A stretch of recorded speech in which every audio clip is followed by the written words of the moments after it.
Hi, I'm Rachel. And I'm Meg. And this is Ger Can Get It. This week, cavemen from outer space. If they gave awards for makeouts on screen or stage, this guy would get a lifetime achievement. He'll find any excuse to get right to second face. You honestly wouldn't believe it. Dissecting each and every kiss with tongue. There's only one conclusion to come to. It's that Ger can get it. Ger can get it. What was the show? I have a confession. I don't hate this show. I don't hate it either, but we both should. I don't hate it. I mean, I fully understand why it only has one season. Oh, it could not Like- have gone any longer than it did. Let's be honest. And what? And at the beginning, it says it's based on a short story by the guy who's also like the writer for the show. And so I was like, oh, let me find this story. You cannot find this story. I couldn't find it. Oh, I'm sure it's like he wrote a short story and then decided he was going to turn it into a TV show. I'm sure it's not like published anywhere. But I liked that part in particular because I was like, you had enough material for a short story. And you're like, no, what if 22 episodes? And I don't think you did. I don't think you had enough material for 22 episodes in what I'm imagining was a 7-page long short story. But I just like the bold move of putting a timeline on themselves because they're like, we have this many aliens. 218, yeah. So even had they succeeded and continued to have episodes after season 1, you would have been locked in. Yeah. But what I noticed is that there were a couple of episodes where they didn't deal with the aliens. There was literally one where they were like, oh yeah, I caught a guy last week. I'm good. And then they like went with the woman's boyfriend problems. And I was like, oh, that's crafty. But wait, we haven't even said the name of the show. We have to say the name of the show because as with literally every third project Ger has been in, the name of the show is going to be the hardest part for you guys to follow along. So the show that we watched is called Tracker.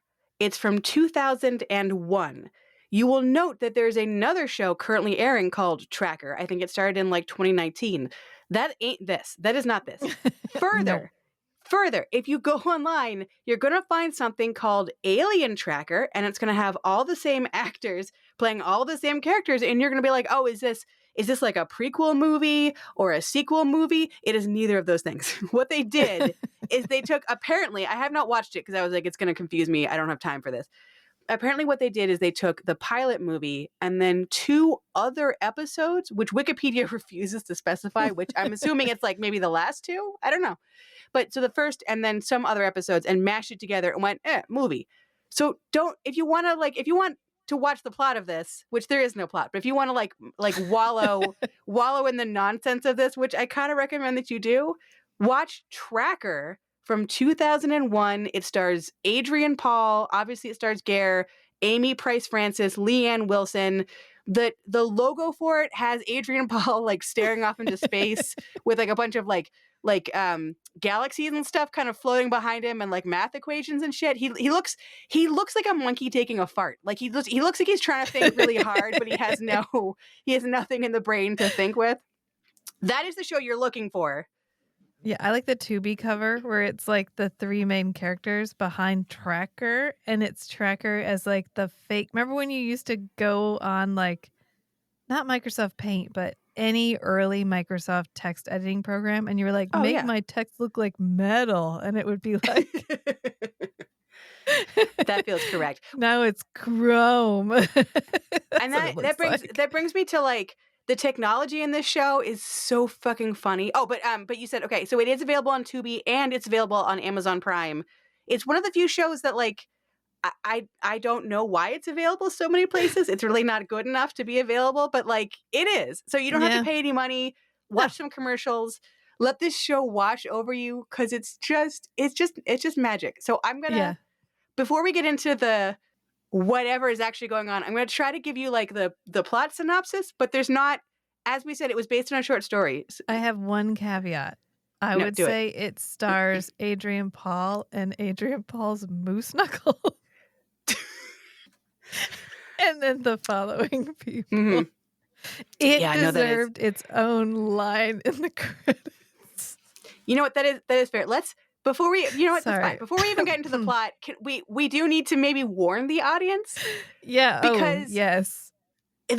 so Adrian Paul, so he is for if anyone is like, I know that name, I can't place the face. He's the guy that was in the Highlander TV show that we talked about Yes, yeah. 45 episodes ago. And I have to like, in all fairness to him, I feel like in the Highlander TV show, I believed, from what I vaguely remember, I believed that he was like an okay actor, like not a great actor, Yeah. but like he was fine. He like did what he had to do. The character he has to play in this is sort of brain damaged. And so like the way that he acts, it comes across like he's just been conked in the head with a big brick. And then someone went, now you're in the scene. And he was like, so it's not him. It's not really his fault. It's just, it's the character. Just as a caveat to the caveat, as like a preview caveat. But like, you are exactly correct that there are. So we have only watched up. So this will be a two-parter. We've only watched up until like episodes like 11, 12, 13. That's I like jumped ahead a little bit because I wanted to watch. So we're only about halfway through this show. And in those first 13 episodes, there are like 7 different times where he is just in very tighty whities and nothing else. And nothing else. For no reason related to the plot. Just all of a sudden he's walking around with his balls out. And I don't know why. And like, I'm not against a guy walking around in his underwear on TV to titillate me. Like, that's fine.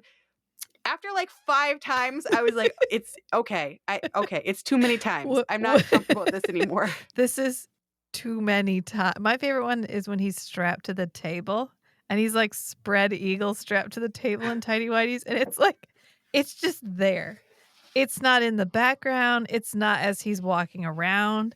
They did everything but put the camera between his legs and shoot over his dick to his face. To like, it does feel like it was like centered in the frame in those scenes. And there's another character in that same episode, another alien, who is also spread eagle on a big metal slab, sort of like a James Bond, you're about to be killed with lasers situation.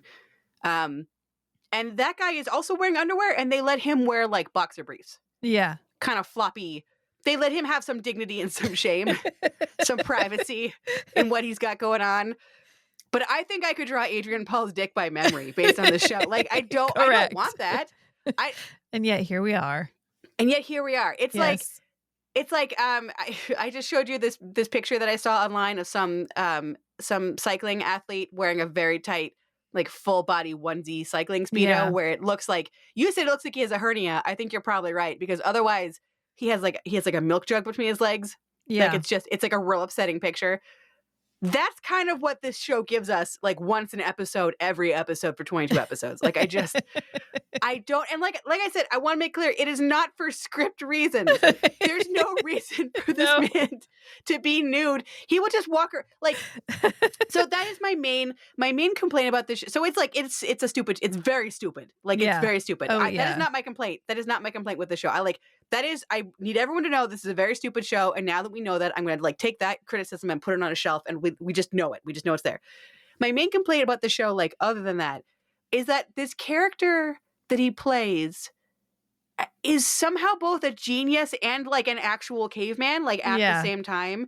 He will know what a parking meter is, but not pants. And I'm like,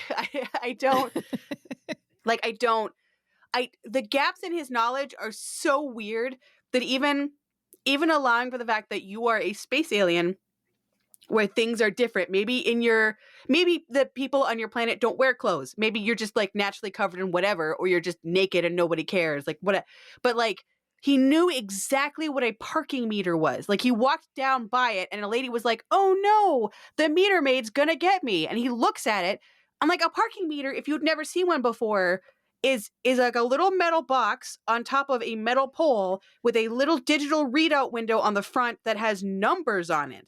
Like there's nothing that should immediately, and like, I don't know at that point what his English reading skills are, but I don't think this thing even had like a sticker that was like, put in a quarter for 25 minutes. Like there was nothing It's just a little window with numbers on it. And he knew instinctively, yes, these numbers relate to how much time you have left and will increase based on money being put in. Let me zippity zap it with my finger and the numbers will go up, which is what this woman wants. Yeah. Like, that is 17 leaps in logic for a man who's like, pants, like, and he can't handle it.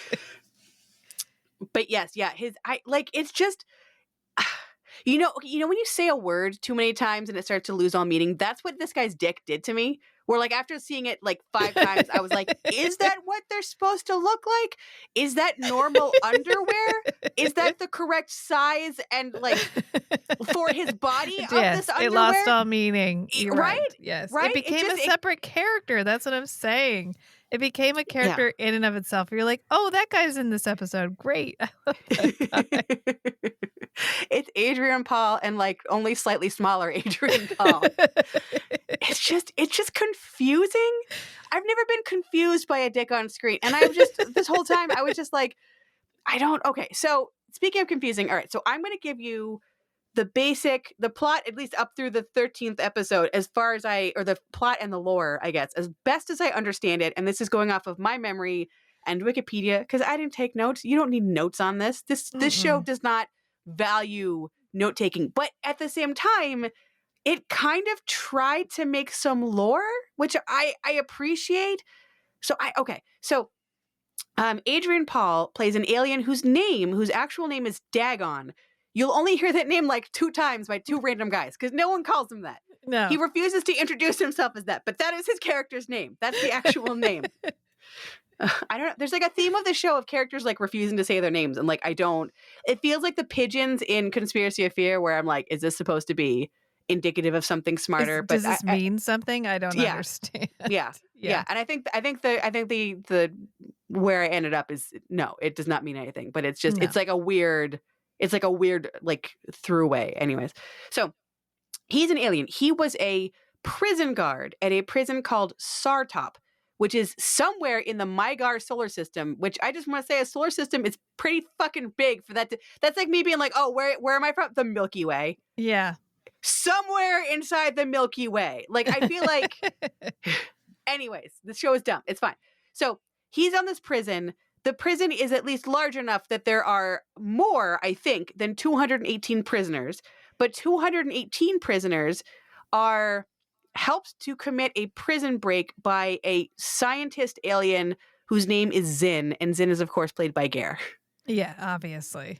Obviously. If there's a prison breaking alien, you know who it's going to be. Ger gets to play crazy aliens who are serial killers, or he gets to play hot, sexy vampire lovers. Those are his two like His doorways modes. that he walks Yes. through. Yeah, those are the 2 modes. He's full mustache, like full goatee, evil Ger. Because he has to show he's evil. He has one facial hair to show how evil he is.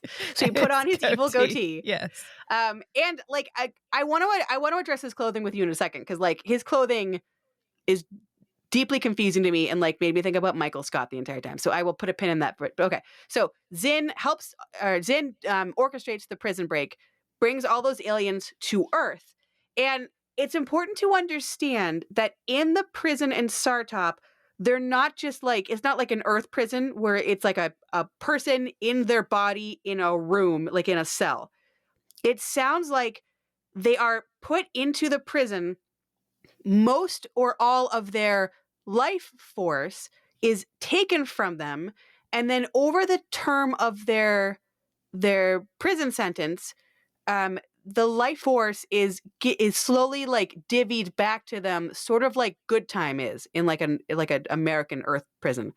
So I guess at the end of your prison sentence, you will then have all of your life force. And I think once you have all of your life force, and like this part I'm a little iffy about, I think once you have like 100% life force, maybe at that point you have like a physical body.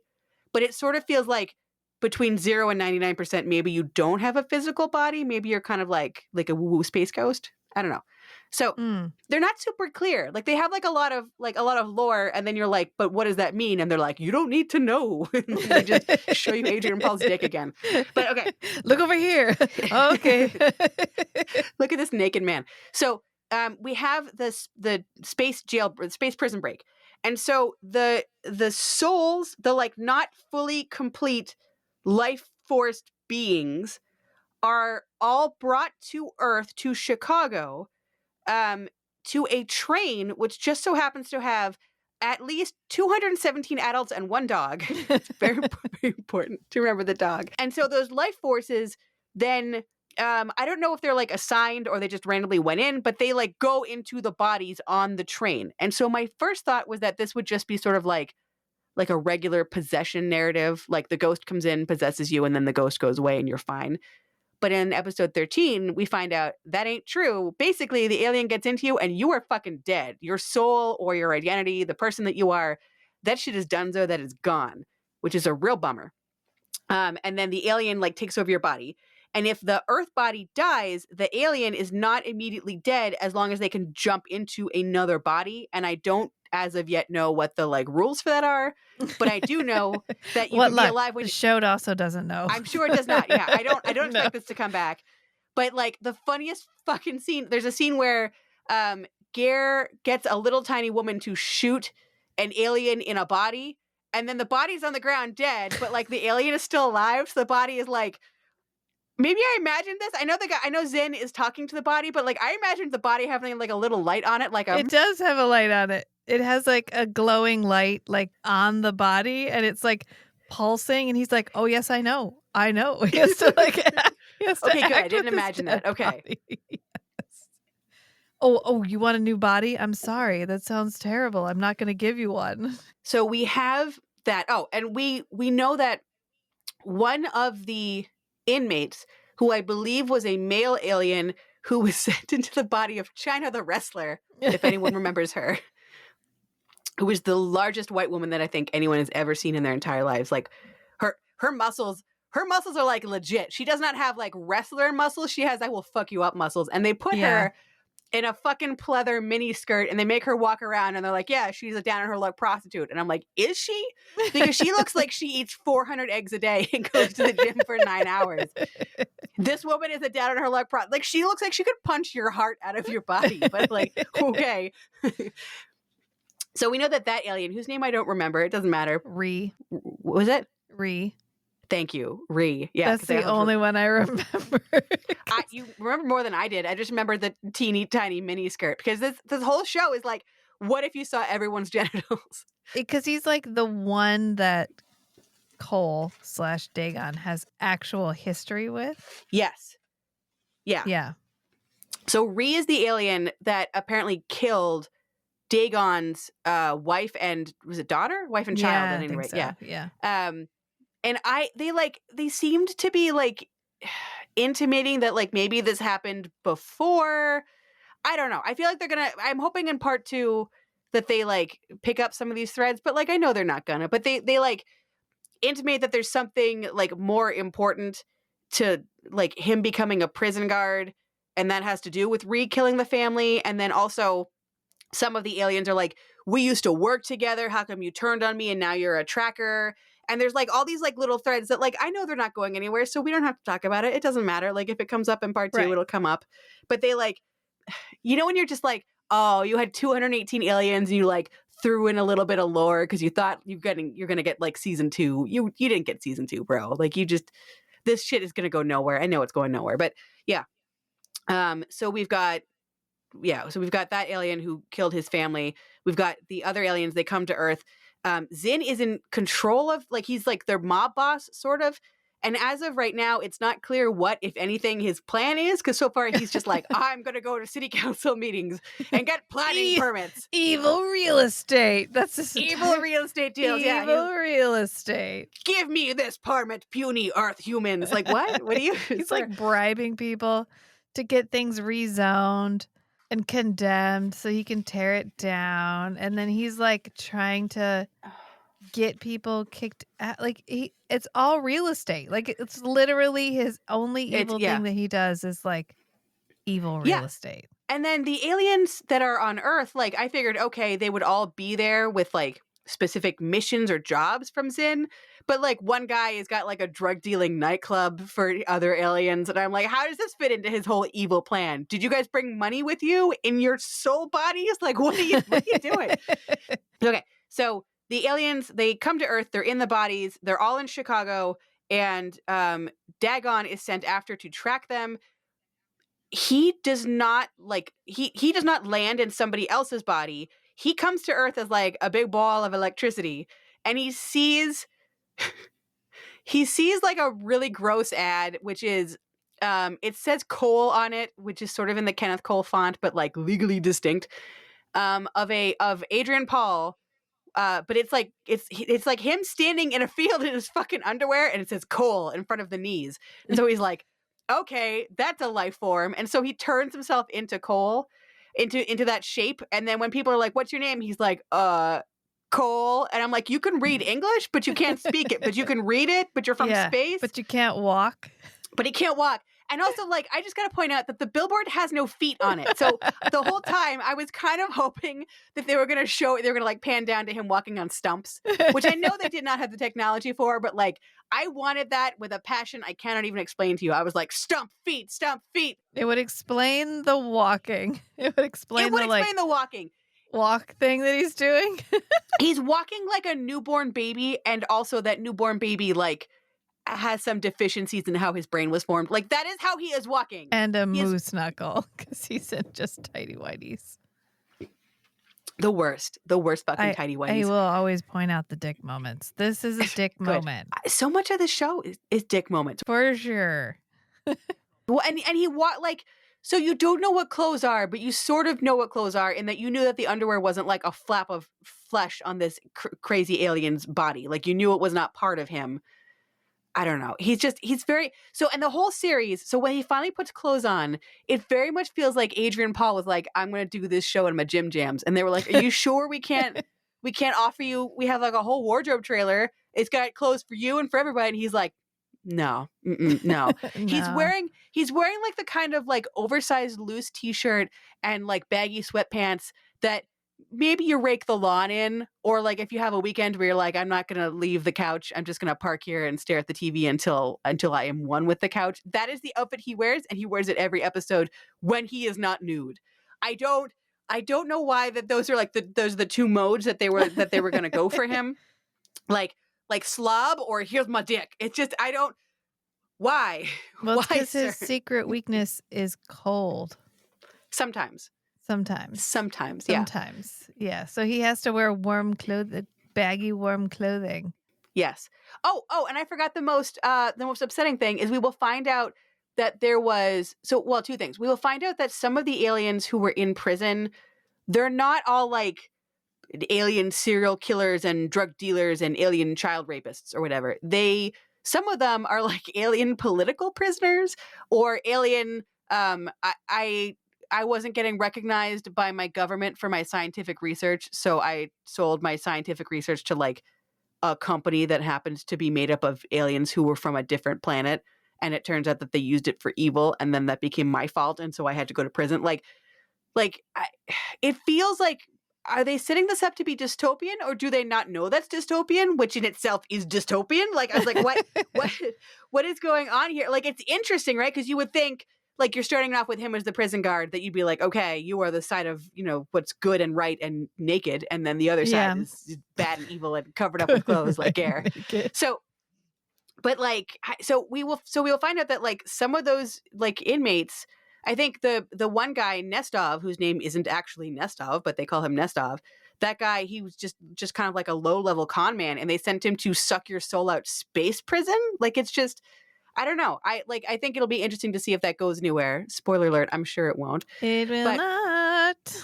But we will also find out that one of these aliens, the one who sold she was a scientist. She sold her space technology to bad aliens, and bad things happened.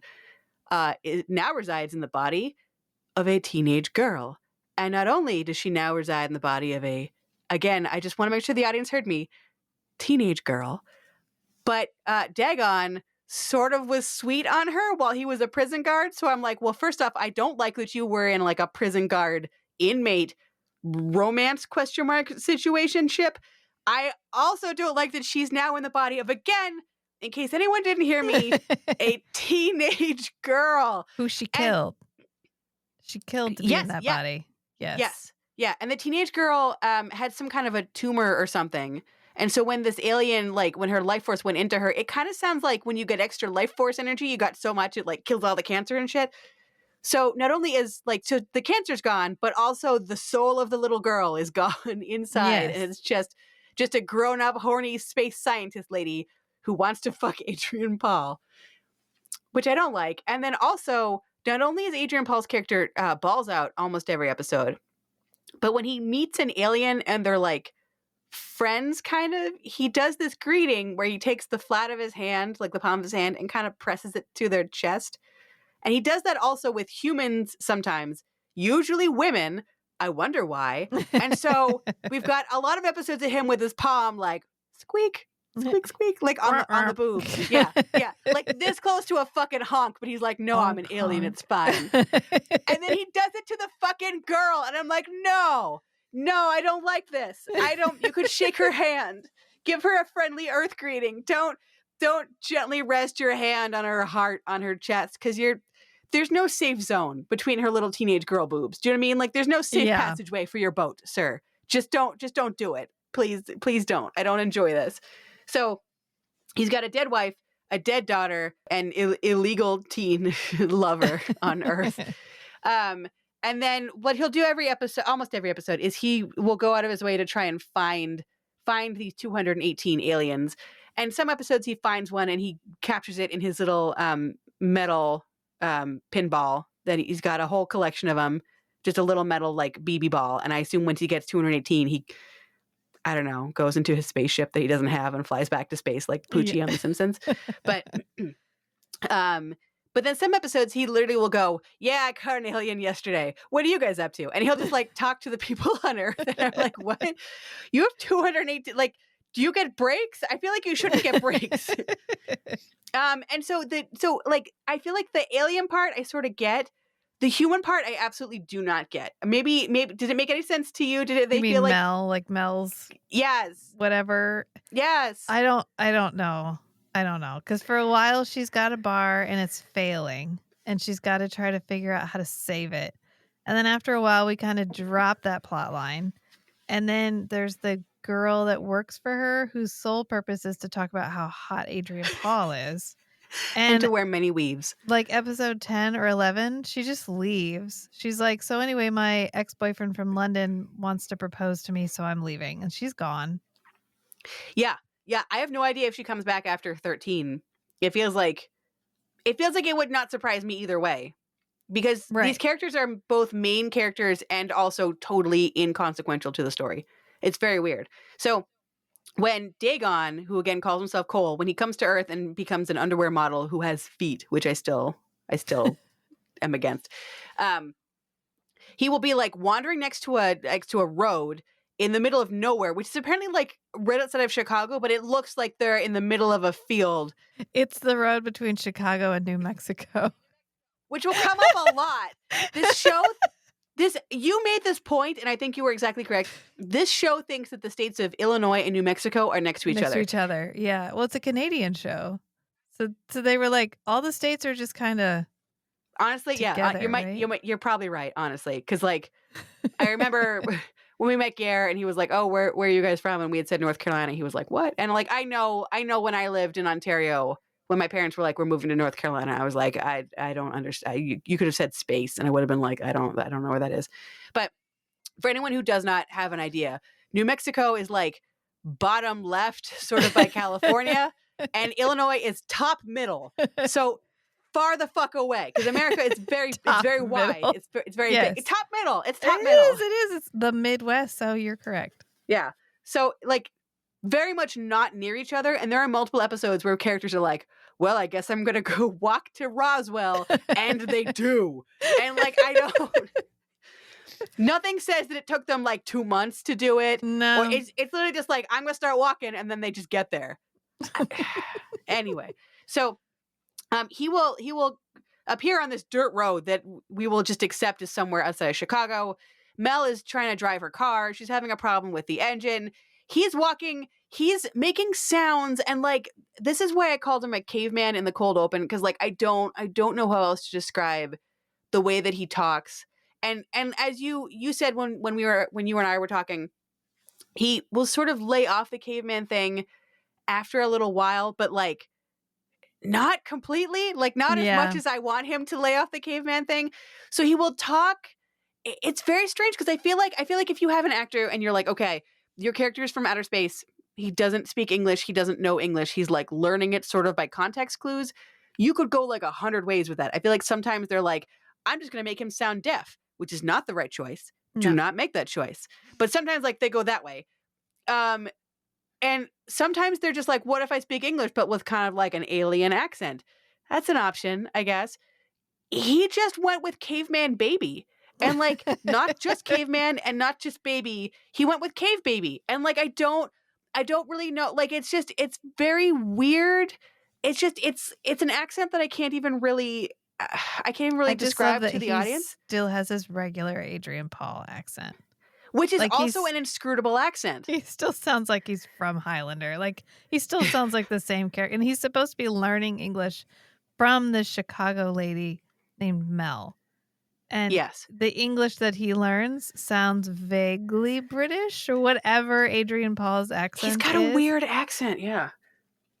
I don't know. The opening scene where he meets her and he fixes her car. He's just like, and he like fixes her car and she's like, thank you. And he's like, and she's like, He's making like caveman baby zombie noises and it's really it's freaky. so hard to watch. That whole part is like, I can't. If I was going to go back and watch the show, which I'm not saying I won't, I probably wouldn't rewatch just that because he's like, But that is exactly right. That's exactly right. She's like, oh, thank you, sir. She's like, thank you, sir. Get in my car. And he's a naked man grunting at her. And she's like, oh, do you need help? And he's like, she's like, okay, yeah, great. Go ahead, get in the car, buddy. Because you're doing it right. I need the audience to understand that is an accurate representation of the sounds that he makes because it's that's not a hyperbole. It's not just like a groan. It's not just like a grunt. It's like a grunt with like emphasis behind it, like yeah. And I'm just like, what the fuck? Like, so he doesn't. So she kind of acts. Well, she acts like she's like, oh, are you? I think this is a person who's either like mentally disabled or someone that like maybe he had a stroke or he's just really simple and he needs like someone to take care of him. Like she's acting like that's the natural response. He in no way seems like a simple person or a person who has been damaged in the head. He's just inscrutable and crazy and caveman moaning. Like I don't like if you saw a caveman and wearing only underwear. Yes. Yeah. So he seems very like her response to him is like, "Oh, I'm going to go get you help." I would be shitting my pants. I'd be like, "What is wrong with you?" He seems like a person who has taken a lot of drugs and did not prepare. And then the drugs made him take off all his clothes and then he forgot English and ended up next to a highway. And so when she saw him in his head, he's like, I'm going to ask her for water because my mouth is dry on account of the drugs. And instead his mouth came out like, and it's just like, what? That's very scary. It's a lot of like constipation noises, like you're gonna blow your O-ring. Like, stop pushing so hard.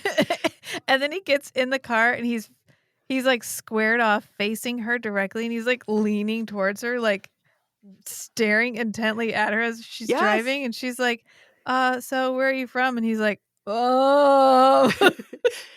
He's sort of like a horny Frankenstein monster, even. Like, he's just, no version of what he is makes any kind of sense. But you're right, he does. His posture is even like kind of unnerving. And I don't want to say that he comes across as like menacing. He doesn't come across as menacing. Very uncomfortable. So yes, it's so many confusing cues that are coming from him that it just like amalgamates into one big red flag. But for whatever reason, she's like, okay, get in my car. And I'm like, no, bitch, no. And then gives him some of her clothes. So then he's wearing tight women's clothes for the whole rest of the first episode. And still doing that baby who just learned how to walk, where he's just like, Yes. my arms do this. And it's just like, oh, okay, no, sir. No, I don't. I'm uncomfortable with this. But you're right. So she will bring him to her bar. And then my favorite running gag is that she brings him to the bar and the British 20-year-old with like, do they still call them chavs? I don't know. Like the British, like street punk early or 2000s, like you just look sort of dirty style. That's her whole thing is like, she looks like she has hepatitis. I know that's not nice to say. She look like she's the character is like very friendly and nice and like sort of like jovially, jokingly horny for Cole. And she's like fine and cute and sweet and like may never come back, but she's just sort of the bartender who's British and like has to worry about her passport a bunch. But like she's so much of the time of this show of 2001 that she just looks dirty.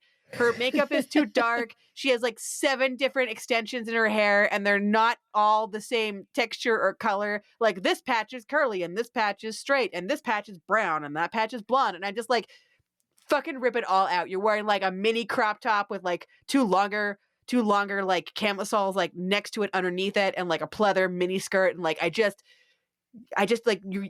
I want to take you and your frosted lips and your orange foundation and just dunk your head in water. Like it's such a style of that time where it just looks awful. It looks so bad. I'm Yes. sure she's a beautiful lady now. I'm sure, but that look is so upsetting. Oh, and the pencil thin, the little like the Coke eyebrows. Yes, the Yeah, the eyebrows. boop. It's awful. But oh, I had a thought and I just lost it. But yeah, so she will. So the British girl is working at the bar. Mel will bring Cole in and is like, yeah, this is a guy and I'm going to be helping him with stuff. And he doesn't really speak English and maybe he's part of the CIA or maybe he in fact is an immigrant. You don't need to know. She'll change her story to Mel every episode. Jess is the British girl. Jess is like, okay. And like takes all of it at face value. But then like Cole will try to bring other aliens back to the house. and Mel is like, this isn't a boarding house. And I'm like, you yourself are bringing in just like a random naked guy that you brought upstairs to your apartment. You let him take your every appliance in the house, like the panini press and the toaster oven. And somehow he like moves the wires around and turns them into like sophisticated alien devices. Only they're sophisticated alien devices made by a prop master in 2001 with like an $8 budget. So they're not that Yes. sophisticated. And the panini press still looks like a panini press. And the laptop just has like some extra wires like glued on top of it. And they're like, oh, space. It is so fucking That's cheesy. exactly what it is. They will stare into a microwave like, oh, this is a screen now. Bitch, no, it's a microwave. I like, is it like episode 5 or 6? She comes in and prior to that, he's getting more and more and more shit in his room. And he has all of these wires and they're all lit up. And there's like, it's just this huge complex that he has built for himself. And she comes in and it's just a table with a computer on it. And she's like, what happened to all the stuff? And he goes, oh, I made it more efficient. I did it better. It's better now. I made it better. Your toaster's in that pile over there. Good luck. It don't toast no more. Did you need the props for another show? Did you did you have to hawk them on eBay to get money for the rest of the production? Like, where did the props go? But they're like, no, more efficient now. I think someone had to have taken the props guy aside and been like, come on, man. Come on, we can't. The camera guy was probably like, fuck you. Fuck you. I'm out of room. I can't film anything. No, but that's a good point though, because when there is an early scene in the bedroom in this little apartment above the bar that will become Cole's room, and it is like wall to wall electronic shit.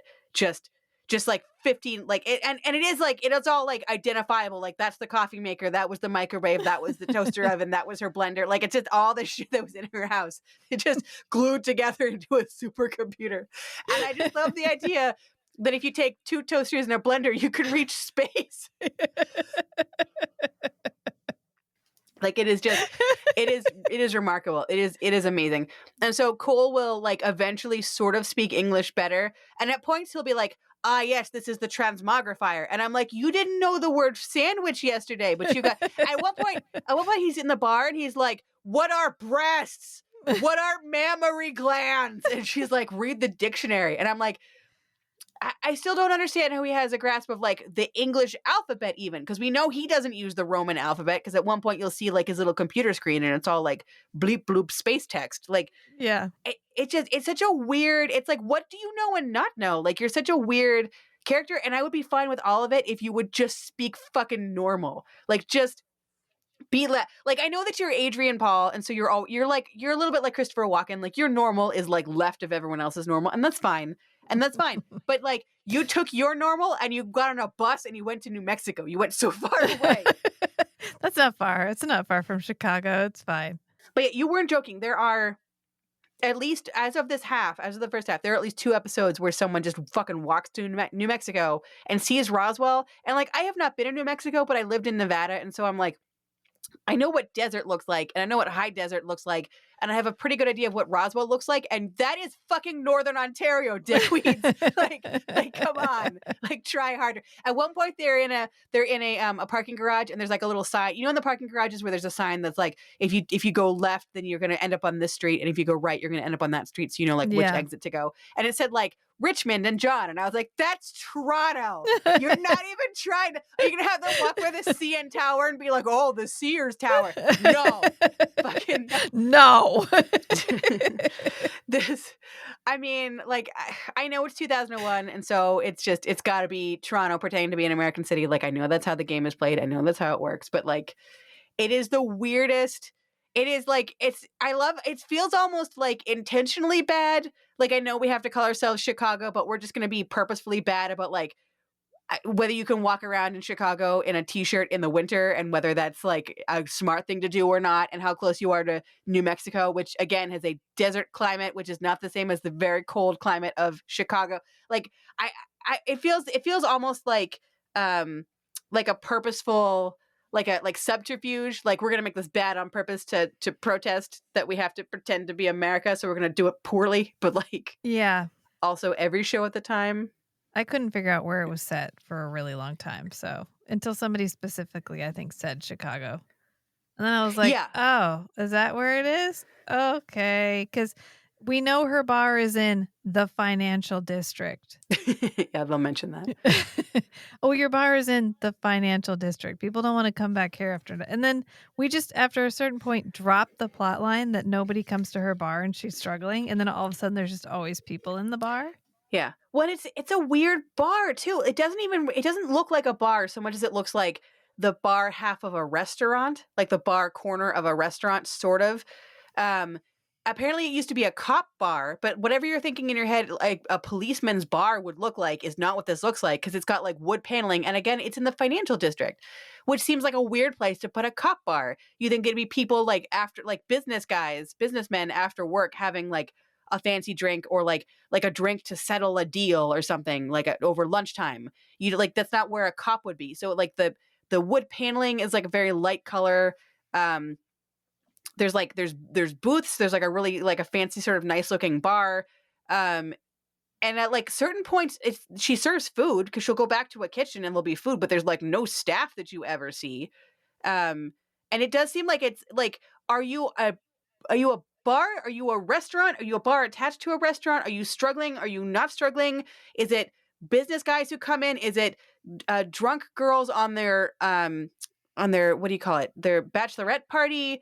Is it police officers? Because you've got like caricatures of cops on the walls with their badges like super glued to them, which is such a weird detail. And no glass in front of the cartoons of the cops with the badges.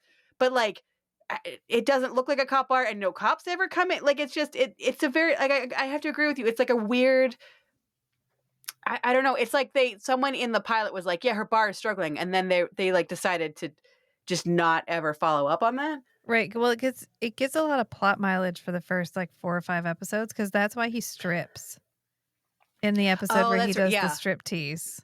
Because they needed another excuse for him to be naked. Yes, and for him to yell, I think they're hot for me, Mel.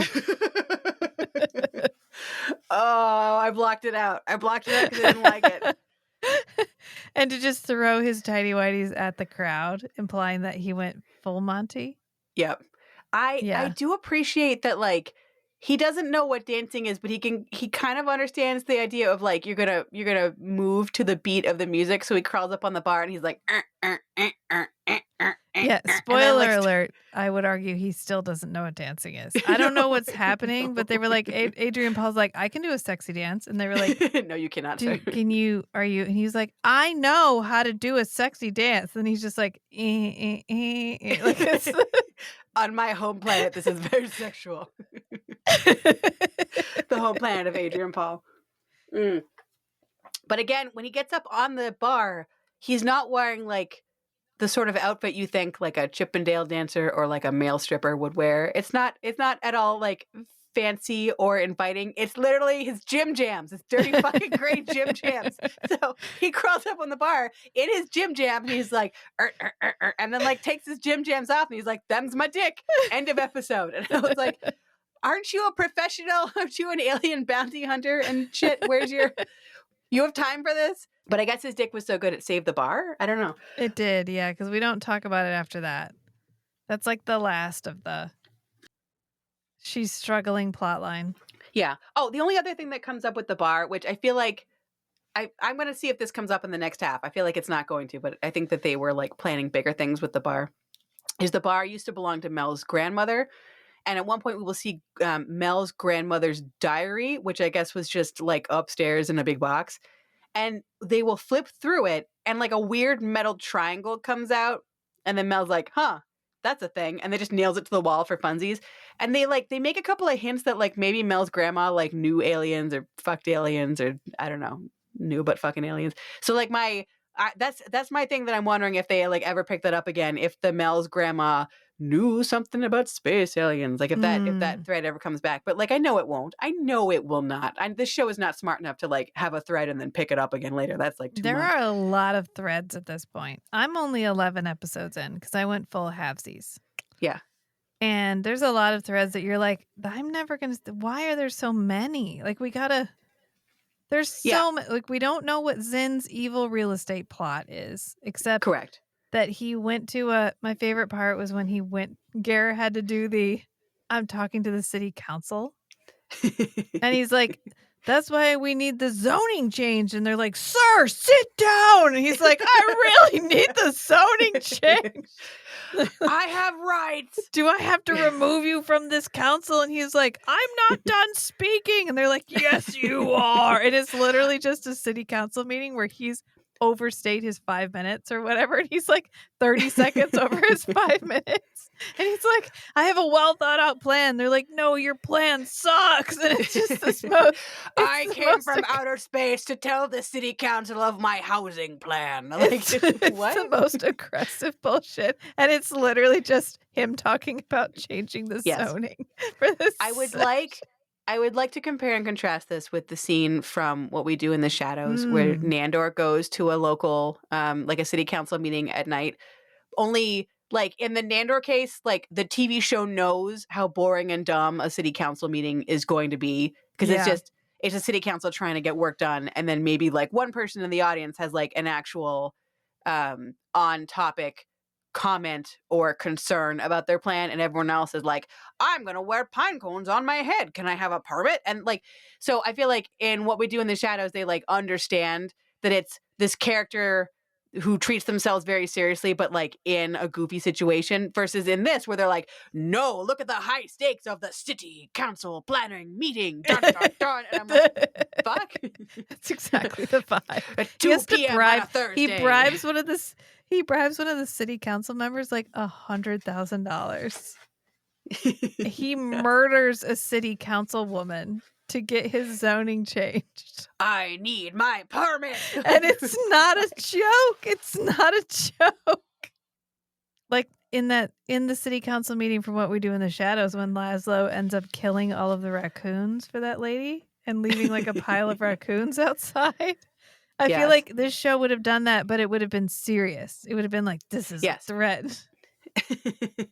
Sir, sit down. All it was missing was like, I kind of wish they had gotten Fred Mullen. Like I want ironic Fred Mullen music. Yeah. I want him to be like dun dun dun dun dun. Like I want it to be like, because that's the other thing about this show is like I don't know, after after hearing Fred's music and then hearing all the like really bad garbagey music in Airwolf, I feel like now I'm like always listening for like the score of all these TV shows. And in this, it's like fine, but confusing sometimes. I feel like sometimes the music like does not match the scene. And it's sort of like it's like what we're just talking about with the city council meeting. Like the tone doesn't match what's actually going on. Nothing really makes sense. And the music isn't sure either. So it's like serious, but maybe we're not. And Yeah. you're just like, I don't, it's very weird. So like I would recommend people to like watch the show just to see like all the weird disparate parts like mash head on into each other and like and make this not really cohesive but still kind of entertaining whole. I don't know, like I don't want Cole to hang out with his teen girlfriend anymore, but like I want to know what happens in the future. And I will say, to the show's credit, I figured what they were going to do was that every week would be like a new alien species that would be like different and shit. But so far, they seem like they've stuck to like only a couple. Like they've Yeah. got like, there's only so many kinds of aliens. I didn't say the most important, well, not the most important. I didn't say like one of the more important points of lore. So when the aliens take over the body, the Earth body, they still have some of their alien physical characteristics and or powers, depending on what kind of alien they are. So there's a kind of alien that like is real sensitive to light and sound. And so when you're in your Earth body, you're still sensitive to light and sound. And maybe you have kind of googly eyes and you have to wear sunglasses on top of them. There's the aliens that have a really, let's see, I'm on the Wikipedia page. So Cole is a Saronian, which I thought they were electric people for the first, let's say, 10 of the first 13 episodes. Turns out they are not.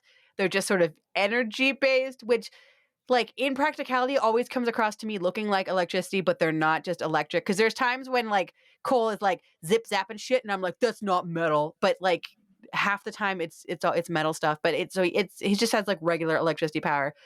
He can move really fast, but only sometimes. Only sometimes. Only sometimes. And he can like he zaps shit. I don't know. It like, and the zap I feel like means something different every time he does it. Yeah, Like it's sometimes whatever the plot needs it to be in the moment. Yes. Yeah. Sometimes it's life forcey stuff. Sometimes he's like picking stuff up. Sometimes he's throwing stuff. He's just, he's a zip zapper. He's from the planet Siron, apparently. And as you said before, cold is like fatal to him, but he'll be walking around in Chicago in a t-shirt. And I guess that's fine. But then he'll be in a lab and someone's like, here's some nitrogen. And they'll like spray him real quick. And he's like, oh no, I'm dead. I'm super dead. Just like falls to the ground. Then we have the Dissarians. They are the ones who are like chameleons, apparently, according to Wikipedia. I know that they like can kind of hide. I feel like I remember one of them. I think the one that wears it, that we see him in his underwear. I think that's the guy that like has grass, like he hides under grass and he's like, oh, look, I got some grass on my face. I'm hidden. I'm secret. But also they can taste shit really well. So at one point, the main Dissarian character, they're like, stick a bunch of stuff in your mouth and tell me what it is, which was a thing that was, I mean, we had to watch. I feel like I don't remember what it was. I think it was like fabric. Eats paint. He licks a painting and then he has to put a towel in his mouth. Yes, that's right. With a towel. Because I remember him being like, ha, ha, ha, like stuffing his cheeks like chipmunk full.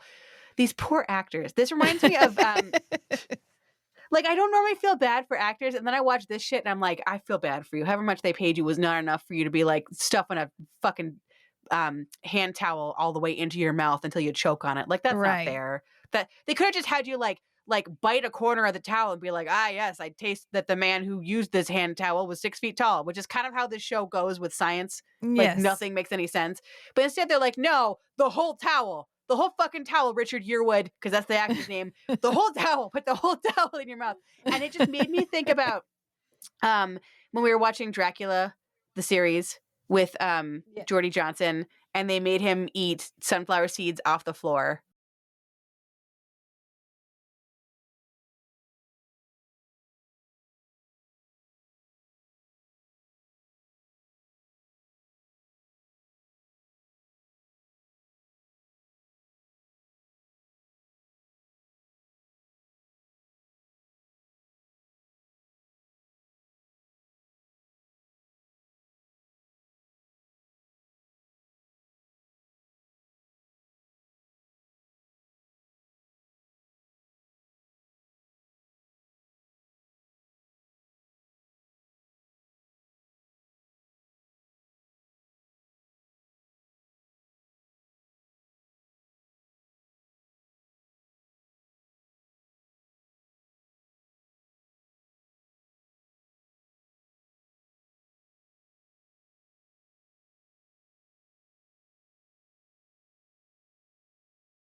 It reminded me of when Jordy Johnson had to eat the sunflower seeds off the Yes. floor. Yeah. And they didn't just do like a quick take. They're like, no, we got Lick 35. it. Yeah, Get it. hoover it. Lick it. Yeah, all the way in the Exactly. in the pile of the carpet. And that's what it feels like. It feels like, why are you abusing these actors so much? Like, I believe that Jordy was a vampire, and I believe that Richard Yearwood was a Dessarian. You didn't have to make him fucking teabag a towel for me. It was Which fine. they never do again.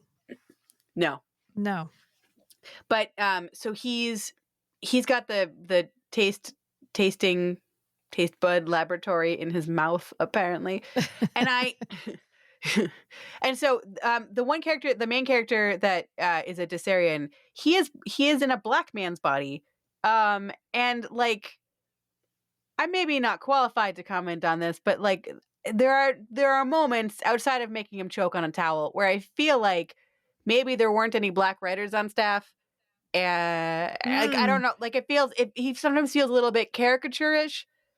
Of like a black guy from the islands who's also a con artist, who's also an alien from outer space. And I know you're going to be like, that's not a stereotype, but like each of those I feel like is a little stereotype, and they just mash them together without like changing them in any way. They didn't make like one new thing. They made like stereotype lasagna instead of stereotype soup, if that makes sense. Yes, it's just, it's like, it's a little weird. But what I found out is that actor Richard Yearwood, apparently, I didn't know this, apparently there was a cartoon version of Donkey Kong when we were kids, I believe a 3D animated. Yeah, I believe it. I just didn't know. But he was in it. He was the voice of, I think he was Donkey Kong. He was the actual Donkey Kong voice. So, Nintendo royalty here. Poor Richard Yearwood. I think he does like directing and stuff now. He doesn't have to choke on towels anymore. So like every day for him is good now. He was like, I can't go back. I feel so bad for like this character. He's literally like the little black con artist who has to work for the main character, or the main character will like punish him. Like, it's like a little uncomfortable. It's like, it's not great. And I feel bad for this actor because he's a better actor than Adrian Paul is. Like, he does fine. It's just, I don't know. I feel bad for him. Like that's the character they gave him. Anyways, so he's the tester, the tongue tester, and the con artist. Then we have the Onyxians, and those are the ones that have the strong sense of smell and hearing and taste. And we will have one show up in like the second episode to run a drug dealing club for other aliens. And I'm like, how does this go into Zin's plan? And then when like humans start taking the drugs, I was like, oh, are they going to make money off of the humans for like buying the drugs? Zin, first off, they don't make any money. And Zin's like, cut that shit out. Like, we're going to get in trouble. And I'm like, so what? Like, how did where did you get the drugs? Like, did you bring it with you in your soul pocket? Like, your soul pocket. I had it tucked into my ether. I guess. Like, did you make it on Earth? And then the funniest thing, like, this is speaking of props, as we always are, the funniest fucking thing is that when they try to make a device for these aliens to imbibe or inject this drug, they're like, it's going to look like a clicky pen. It is a pen.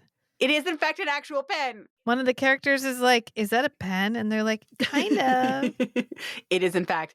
It's not even a prop. It's literally just they had a box of clicky pens and they went click, click. And like in only one scene in that entire episode do they like CGI in a little drop of green liquid that will like drop and hit the person's eye, because you're supposed to hold the pen over your eye and click, and then the liquid goes into your eye and then you get high off the drug. The rest of the episode, I guess they didn't have green droplet money. And so you just see people going like click, click above their eyes and then nothing happening. And they're like, whoa, man, we're high. Whoa. It's like they had a box of swag pens that they bought for promote, and they couldn't get anybody to, like, you always have swag left over. And they were like, what if we made these drug applicators? This is the episode where Ger makes a video call on a Palm Pilot. I remember you sent me a screenshot because he has to like look down at such a weird fucking angle, and then they had to like copy and paste the video onto the little. It looks like a TI-83 calculator. Like that is the size a Palm of the Pilot thing. Because they didn't cover up the part at the bottom where you could do. Instead of typing, you could do like characters, but like A wasn't like A, it was like up and down. So you could quick write on your Palm Pilot. It's a legit Palm Pilot. It's a legit Palm Pilot. That's why I said it's a Palm Pilot. But then they just added a video on top. They added a video, but they left the Palm Pilot had the main screen, and then it had the screen at the bottom, which was for adding your data, like adding your whatever, typing stuff in. But you couldn't type stuff in. You didn't have a little keyboard, so you had like gestures where you could make a gesture and it would make the letter, kind of like shorthand, but Okay. not. But like a Palm Pilot, I had one, and I really liked doing the like. I played solitaire and I wrote shit because I liked doing the gestures. Were you like a child businessman? I didn't think any like. I don't know why I had one. It was like the Dell version. It was color. I don't know. It was fun. It was like a pocket. It could click into this keyboard, and so it was I'm like impressed. this big, and then it had a fold-out keyboard that you could type. I just imagine you as a child with like a grown man suit on and like a briefcase. This is my Palm Pilot. I have many important meetings. Because I have always been a child and never stopped being a child. My only exposure to Palm Pilots is in an episode of The Simpsons around the time that they were big, like in the 90s, where one of the bullies, I think it's Dolph, it might be Kearney, when one of the bullies like is going to make an appointment to beat up Ralph or beat up Martin. And so on his little Palm Pilot screen, I guess you could write on the screen. So he tries to write beat up Martin, and it just says eat up Martin. Yeah, that's what I'm talking about. But you didn't just write, you wrote like, you didn't do a whole B, you could just do like a backwards 3. And it would know The it was a Simpsons B. wasn't that sophisticated. So Okay. they like had him like actually I trying mean, to I write get out the it. letters. I'm trying to bring our two anecdotes together. I appreciate it. I appreciate it. Like a dice, which you can't see because we don't You do were videos. you were a child businessman, and I watched cartoons in my underwear till in my 30s. So we're very similar. We're very similar, sophisticated adults. Anyway, so. But yeah, I didn't know what it was, the thing that he had in his hand. I just knew that like you could clearly see that they had taken the video like some other way and then had like physically moved it onto the frame so it looks like he's correct. Yeah. But I do appreciate that like when they took the angle of it, they tried to get to match the angle of like if you were holding a Palm Pilot in your hand and were looking down at it. So it feels sort of like retribution for Kathy for the neck meat episode of Forever Night, because it is fully Ger neck meated. It is just like all the way. It is like from below up into his fake goatee and all the chin and neck action that he's got going on. Poor man. So it just feels like justice for Kathy finally, like 10 years later. Poor Kathy. And he's really in the first episode. We meet him. China is fighting with Adrian Paul's character. And Mel is there for some reason, and this car drives up. They're like in the middle of nowhere in a parking lot, and this car drives up, and she's like, "Take me away, handsome man." And Ger's like, "Get in the car." So she gets in the car, and then later he's just on the side of the road, and Adrian Paul walks up, and he's like, "Ha ha, I have captured your woman, and I need you to do what I can't even remember what he wants him to do." And he's like, "Or I'm gonna kill Mel." Yeah, you leave Earth now. Leave Earth, and then I won't kill her. Oh yeah, go back through the wormhole. And he like points up, and there's a giant fucking wormhole in the sky. Large, discolored wormhole in the sky. And then he shoots Mel, he kills Mel in some way. But she's fine. She recovers. Oh, he does like she's a glowy hand to the chest thing. Because that's why every other alien can speak English and he can't speak English, is because they absorbed the human like knowledge when they became people. Yeah. Yeah. So they're all talking normal and they're all fine. And he's like, so it's like the show on purpose made him stupid. They have lore for why he's stupid. It's just, it's like, you could have made him the same as everybody else. I would not have questioned it. Right. The fact that he talks like a caveman, I'm questioning it because it makes me uncomfortable. It's real weird. When they only mention that like once, and then later somebody asks him about using one of his superpowers, and he's like, "Oh no, that takes 1 soul per day." And then he never mentions it again. Yeah. Yeah. So we never see him like killing anybody, but I have no idea. And it does like, I should maybe rewatch it again, because like I don't even remember that conversation. I just remember watching the show and being like, sort of like every other show where a character has a superpower, where you're like, did you forget that you can fly? Did you forget that you can shoot lasers out of your face? Like how come you're like doing hand-to-hand combat when you're like like an atomic bomb from outer space, and all you have to do is fart, and it would knock out a city block. Like, how come you're not using your space powers, spaceman? That's kind of how this show feels. Like, sometimes I can stop time and I can run all the way to New Mexico, but sometimes I can't, and I won't explain to you why or how or when that happens. I just can't today, okay? I just can't. Okay. God, we all have bad days. Yes, there is an Yes. Area 50. I was looking at my notes. There's an Area 51 episode, and that's the one where there's Correct. the twin aliens that can speak Yes. to each other telepathically. Yes, I have that. Those are the Google. Okay, Wikipedia says they're the Orsusians. That doesn't sound right, but that's what it says that they are. So yeah, they are. Ugh, I hated this episode. So they're twins. Apparently, the actual aliens are actual twins, and they can talk telepathically, and they can they can move underground. And like you would think that they would like show them digging, but instead they're just sort of like full body drills. So they're like standing on top of dirt, and then they jump up, and they're like, now I'm below the dirt. Like, and I'm like, okay, this is the stupidest fucking thing. But somehow, okay, yes, and they both wear matching metal necklaces, which again, Chokers. you shot out of space, chokers, yeah. You shot out of space as like energy. How did you bring jewelry with you? Was it in the same pocket that the other guy had his drugs in? Like, I don't understand how you had luggage. How did you have luggage? You were like ethereal space ghosts. I don't get it. But they will have matching collars that apparently amplifies their psychic connection to each other. And then when they get into the train, into the bodies, they like also find twins somehow, except the Earth twins, of course, are a fat twin and a skinny twin. Of course. In like the most 2001 moment, I think. Yes. I mean, there's a lot of, this is a pretty big one. Yeah. The actors don't even really look like, to be, like, if I'm going to be entirely honest, one actor seemed sort of ethnically like Middle Eastern, and the other guy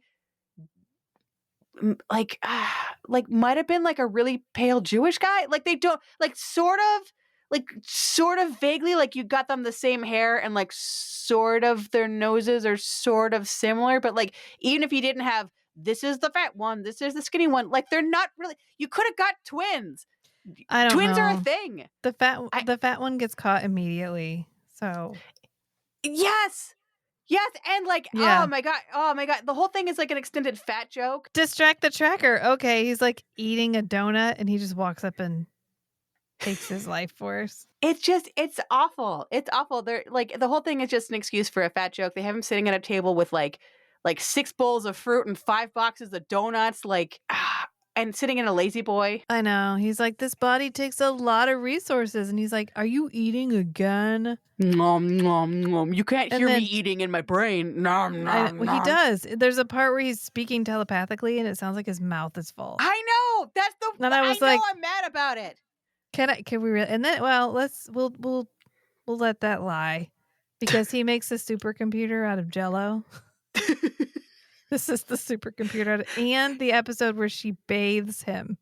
Mel bathes Cole, because she's like, I'm gonna teach you how to take care of yourself, Cole. And so she's like bathing him, and then she just starts rubbing his pecs, and she's just rubbing his pecs over and over again. He goes, oh, that feels kind of good. And then she looks down, and she's like, he's got a little top erection. Yeah. Yes. Yeah, he's got an erection. And he just stands up, and she's like, no, sit back down. And he's like, what? I thought we were done bathing. What happened? And he's like, yeah.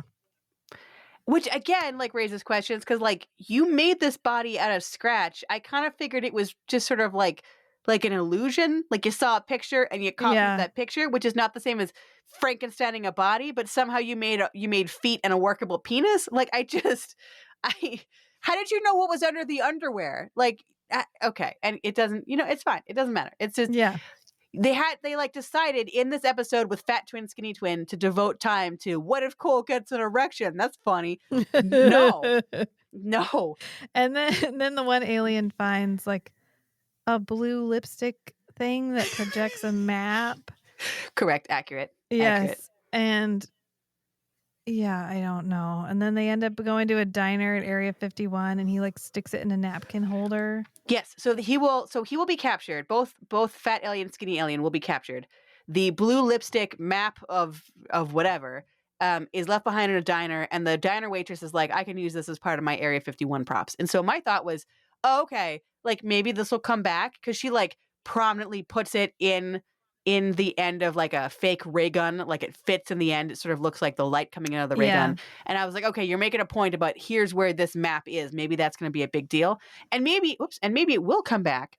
But in a later episode, there's another item that has another fucking map inside, which will be revealed. And I'm going to say the stupidest thing you've ever heard. So if you're driving, pull over. It will be revealed to be an ancient Egyptian map of Chicago.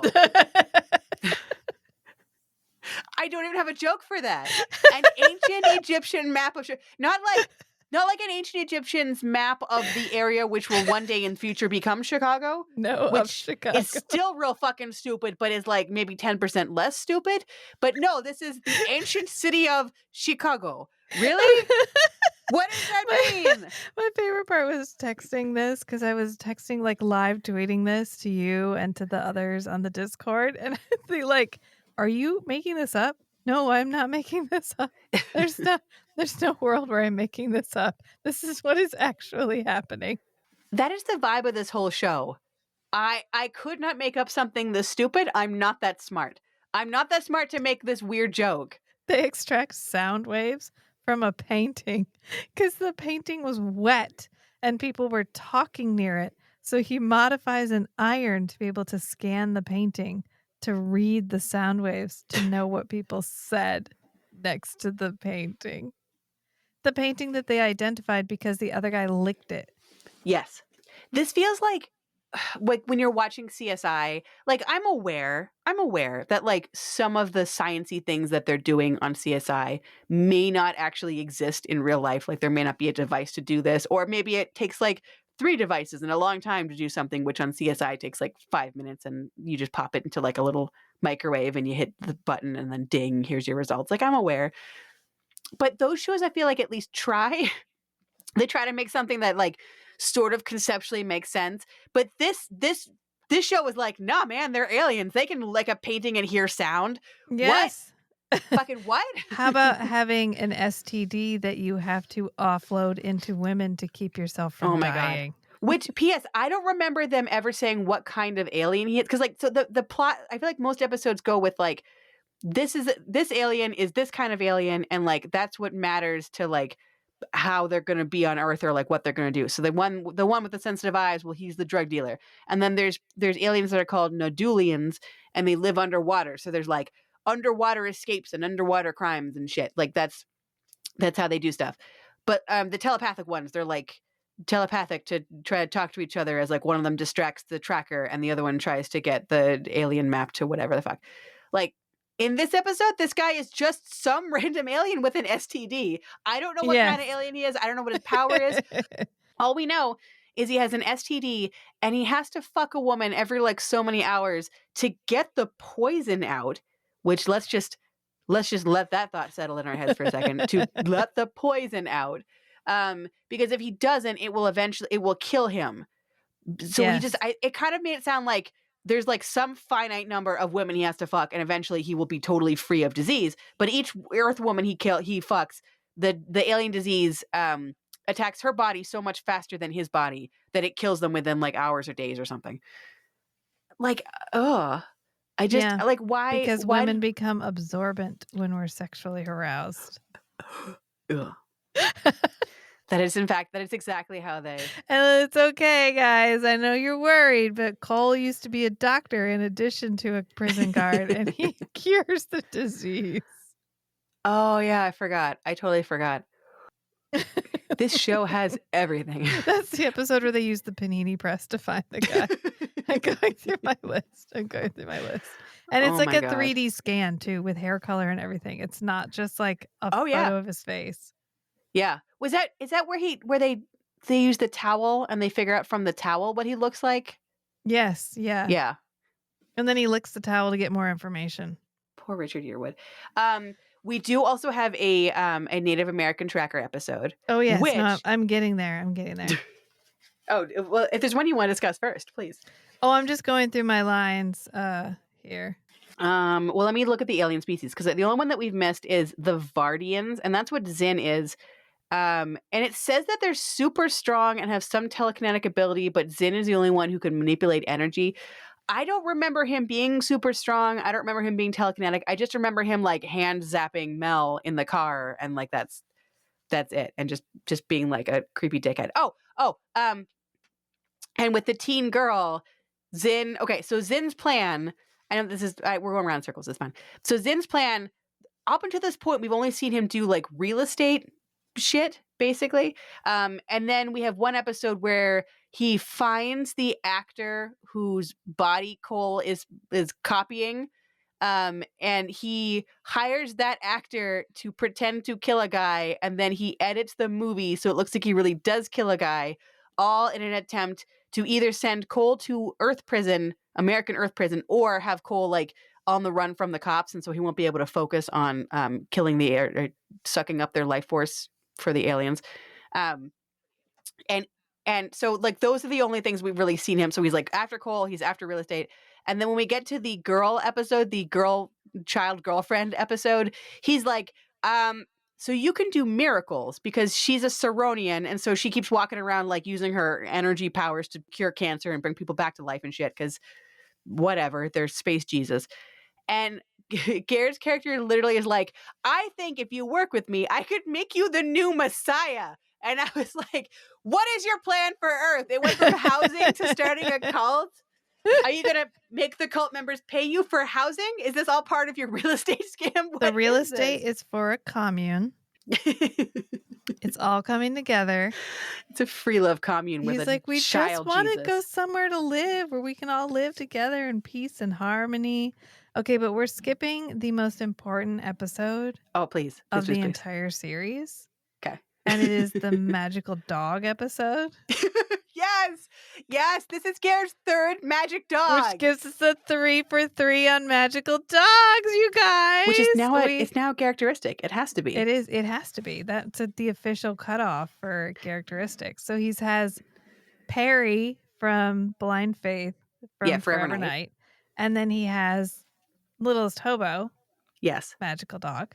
Correct. And then this one, who is an alien dog who they ran out of people. So this alien had to go into this blind guy's dog, which the dog leads the blind guy into the middle of the road in front of a car and then dips and lets the guy get hit by the car. This is my favorite scene. There's a lot of good scenes. This is so dumb. This is a check out this shit show where you sit with someone and you're like, check out this shit, and you watch it together. Because this is the part where the police can't catch the guy because they only have a traffic cam going one direction.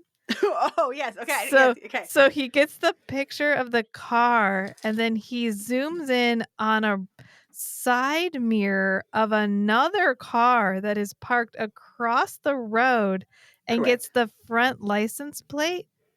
But it's like the most CSI enhanced bullshit I've ever seen. He's like zooming in, clearing it up, zooming in, clearing it up. So he goes from a grainy footage of a car going the wrong direction through this intersection to a crystal clear image of this guy's driver's license or driver license plate. Yes. And then he like hacks into the police and gets this guy's information. So easily.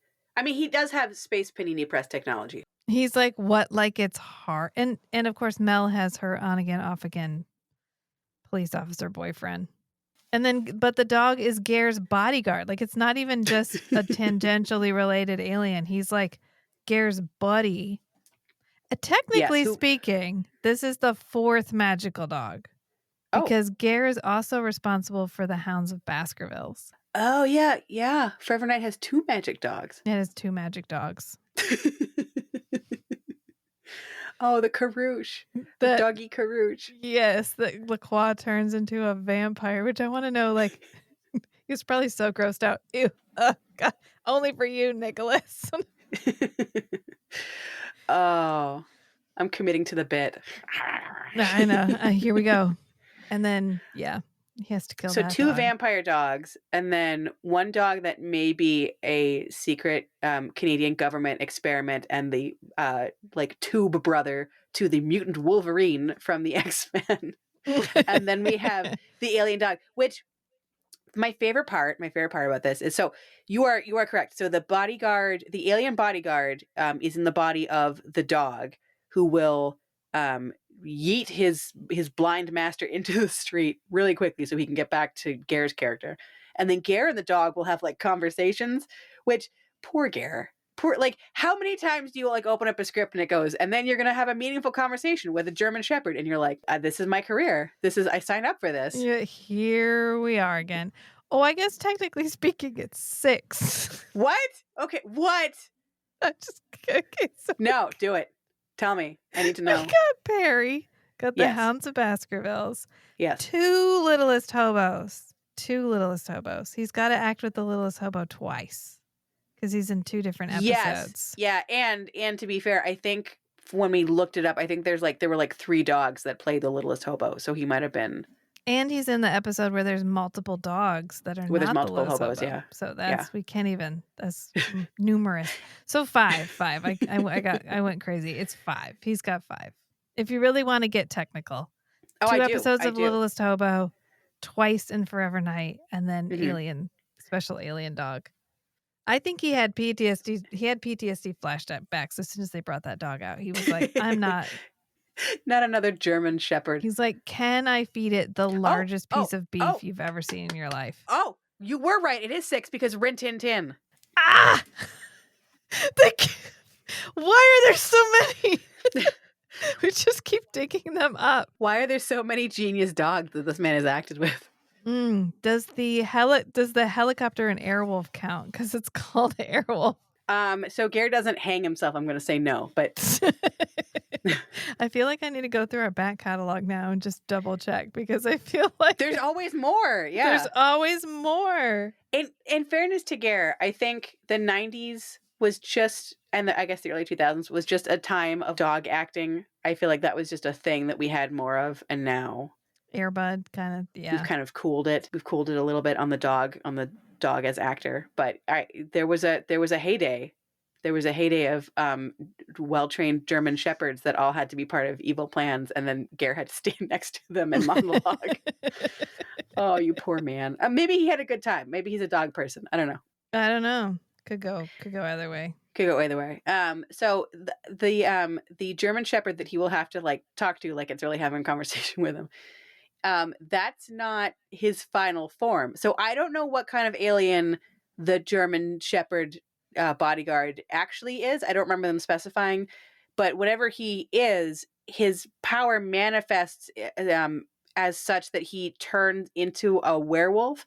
And it's like one of those good like early 2000s like full prosthetic with like a big wolf head, like not the wolf man, but like a full wolf head and like big claws and shit. But I feel like they could not afford maybe the very best costume, so their way around that was, we're just gonna film it really fast in like weird little flashes and shit, so you can see that it's like a giant werewolf, but only like out of the side of your eye while the camera spins around like it's on a like a dolly. So it's like, oh, there's the werewolf. Nope, it's gone. Oh, there's the werewolf. Like boom, boom, boom, boom, and then it's dead. It's dead 2 minutes, and you don't even see it. Like in the death fight, you don't even see it. When it dies, you don't see it. You just see Cole standing over it, being like, "Yep, that's a dead space werewolf," and then end of episode. This show has everything: cavemen, microwaves that can taste sound, werewolves from outer space, Adrian Paul's dick for whatever reason. So much Adrian Paul dick. Okay, I'm pulling back up my notes now. Oh, and then Adrian Paul's just not in a whole episode because we find out that Mel has a missing ex-boyfriend. Yes. And can we discuss Mel's like love life, which is deeply confusing to me? Can we discuss that briefly? She was in love with a cop and he disappeared and she's been gone. And so she was dating this other cop who was working on this guy's case. So it starts to feel like, I'm dating you so that you'll keep working on the case. And proximity, yeah. Yeah. And he's like, I got to give it up. We don't have any any leads. And so she's like sad looking at a painting or a picture. And Cole is like, the best possible thing I could do in this moment is turn into him. And so she turns into her ex-boyfriend and shows up in the middle of the night and like wakes her up. And he's like, Mel. And she's like, Hi. oh my God, you're back. And he's like, yeah. And they hug and she's like, you're Cole, aren't you? And he's like, yes, maybe. And every previous time he's changed his form, he can't hold it. He like Yes. immediately goes back. And this one, he's like, oh, I don't know. I'm stuck now. I'm stuck somehow. like this. I'm stuck like this for hours, maybe days. And it turns out it's the exact amount of time required to out this guy who is in witness protection with a child and a wife. Because he has moved on and he's gotten married and he has a kid. So quickly. They find this hidden cabin thing. And then they're like standing 10 feet from the cabin. It's my favorite trope in 90s and early 2000s movies when they stand like 10 feet away from someone and no one sees them. It's like they're like not there. If you turned your head a little bit to the left, you would see me pining for you. Thank God you didn't turn your head a little to the left. And not Adrian Paul. Cole is like, do you want to go say something to him? And she's like, no, he's moved on. Bitch, he's in witness protection. And because you guys couldn't fucking let it go, you outed him and he had to be taken out of his home and moved to another house. And she's like, I guess I just have to say goodbye. I just have to know that, you know, he's happy now. It was the weirdest episode. It was like Adrian Paul It was like, so much. actually, I'm on vacation that week. Do you think we could postpone? And they were like, we've already got everybody coming. And then he's like, I don't know. What are you going to do? Have me turn into somebody else? And they were like, yep. Yes, correct. Yeah, it is weird. Yeah, so he does. I didn't mention that before, but I guess Ceronians can shapeshift and either only hold it for like 20 seconds or they get stuck in it and then have to see a picture of what they looked like before to go back to the other form, which again is not Cole's actual. I don't know what he really looks like. I don't know what his actual alien body is, but it's not this. This is the picture of the guy from the ad. So It's weird. It's like it's like Cube 2 all over again. If you think about it too much, you're gonna start having a nosebleed. You're gonna be like Inception. But yeah, it is. It felt very weird that like out of nowhere, like we're not going after aliens in that episode. I think that's the one that starts off with him being like, yeah, I caught an alien last week, so I'm good. I'm going to take a little break. Yeah. And then when he turns into her first ex-boyfriend, that guy talks normal. That guy talks fucking normal. So whatever it is about the Cole body just makes him talk like a caveman. And like it's really it gets less annoying, but it's never not annoying. Like it's just a weird. Yeah. And like his accent does not have like it's this weird because like you said, his actual speaking voice comes through, but it somehow just makes him sound even more like a caveman. And it's like it's grating. It's just like you weren't a good actor before, but like you at least talked like a human person. So anyways, he's in the other boyfriend's body and he sounds normal. But it's like this whole episode dedicated to how she had one guy who then had to be in witness protection and then immediately made a family. And then she like pops up and has another guy. So like it goes like boyfriend number 1 who disappears. And then all of a sudden she's with boyfriend number 2 who like it doesn't work out with them for whatever reason. And then all of a sudden like it's a will they won't they with Cole. And I'm just like, I've never seen a show like this where they're like, hey, meet this new main character and her 17. You know what this is? This is Scott Pilgrim. This is Ramona Flowers from Scott Pilgrim. Look at my 7 evil exes. Yep. Like otherwise, when do you have like a romantic backstory that never ends? Like I don't know anything about her as a person. How she ended up running like Dead Grandma's bar feels like kind of weird and nebulous. Like the fact that she just like immediately is like, okay, Cole can live here. You want to take apart all my electronics and glue computer motherboards to your face? That's fine. Whatever you want, man. You live here now. This is mi casa es su casa. Yeah. And then but then we're gonna spend all this time about like your past love life. It was such a weird. Mm-hmm. It's like, did you not know what a female character was? So you're like, I don't know, they date, so let's talk about their boyfriends, I guess. Like it's I don't know. I feel like I know more about the character that is the guy that Adrian Paul turned into. I forget what his name is, but the like yes. What was that episode where Adrian Paul had to be 2 characters? Yes, where he's and like when he had to do a weird British accent, like he was talking normal. He was like a fine actor. Like I didn't mind it. And then, yes, we have the Native American mysticism episode. Okay. So I had a question about this episode totally outside of the characters that I had to go on like a life journey to figure out. So let me just walk Okay. you through this very interesting journey with me. Okay. So there is an old man who's supposed to be Native American in this episode, and he his grandson like jumps off the roof of the building, and the old man's like, he wouldn't have done that. He called me and said he was going to see me. He was getting on a flight in the morning to see me in New Mexico, because this show only knows that New Mexico exists and Illinois, so it's like those two places. So I know that he didn't kill himself, and the cops are like, yeah, but I don't know, he fell off a building, so he must have killed himself. End of story. We don't care. And so the Native American guy literally starts walking and walks from New Mexico to Illinois. And he's like, I'm going to investigate what happened with my grandson's death, blah, blah, fucking blah. Like, that's the whole story. And it turns out the grandson had been working for some aliens. Cole gets involved. Zip zap. We suck up some alien souls. End of episode. Evil real estate. Evil real estate. Yeah. So the actor who is playing the apparently 100-year-old Native American man, and he's like 70 in this episode, but like he says something like, I was in World War I, and so we were like, what? And Cole's what? like, that would make you over 100, and he's like, give or take a decade. Yes, which again, Cole didn't know what pants are, but he knew when World War I was. Not important to me, but not important. So I was like, well, this man has like real pale skin and blue eyes, and not that you couldn't be Native American and have blue eyes and pale skin, but like, this man looks white. Like, what are we doing here? Is this one of those, like, is this, it kind of felt like, what was that movie? The Jim Carrey Once Bitten. Do you remember when I was like live tweeting Once Bitten with you? And I was like, there's a white guy here pretending to be Indian, and he just has like a tiny touch of spray tan on, and he's just doing the most offensive accent I've ever fucking heard. That's kind of what this felt like. Only he's only doing, I don't know. I don't know that I noticed him doing an accent, but like he was going for an old man Native American character, like with all the tropes, really. Yeah, so camps. He camps. Yes. In Chicago. Well, he can't stay in a hotel. He's a tracker. He has to like taste the wind and shit. It's one of those.